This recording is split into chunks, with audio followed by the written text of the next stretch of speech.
ওমানে সড়ক দুর্ঘটনায় নিহত চট্টগ্রামের সন্দ্বীপ উপজেলার ৭ প্রবাসীর লাশ গতকাল রবিবার সকালে নিজ এলাকায় পৌঁছায়। একসঙ্গে ৭টি লাশবাহী অ্যাম্বুলেন্স সন্দ্বীপের গুপ্তছড়া ফেরিঘাটে পৌঁছালে দ্বীপজুড়ে নেমে আসে শোকের ছায়া।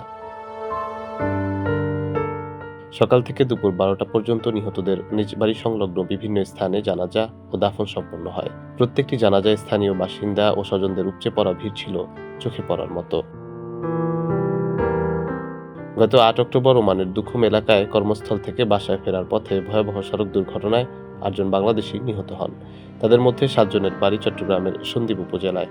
নিহতরা হলেন আমিন সওদাগর, মোহাম্মদ শাহাবুদ্দিন, বাবলু, মোহাম্মদ রকি, মোহাম্মদ আরজু, মোহাম্মদ জুয়েল এবং মোশাররফ হোসেন রনি।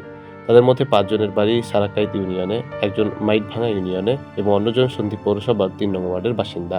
অপর নিহত প্রবাসী আলাউদ্দিনের বাড়ি রাউজানের চিকদাইর ইউনিয়নে।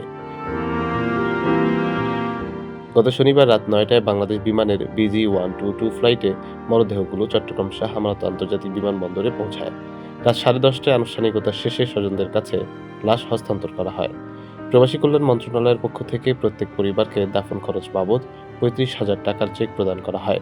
তাদের প্রত্যেকের জানাজায় বিপুল সংখ্যক মানুষ অংশগ্রহণ করেন।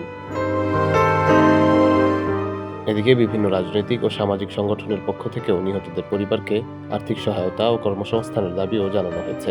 মৃত্যুর কয়েক মাস আগে বাড়িতে ছুটি কাটিয়ে যাওয়া নিহত জুয়েলের অসমাপ্ত বাড়ি নির্মাণের প্রসঙ্গে তার বাবা জামাল হোসেন বলেন, যার কষ্টের টাকায় ভবন উঠছে সে আর এই ভবনে ফিরবে না।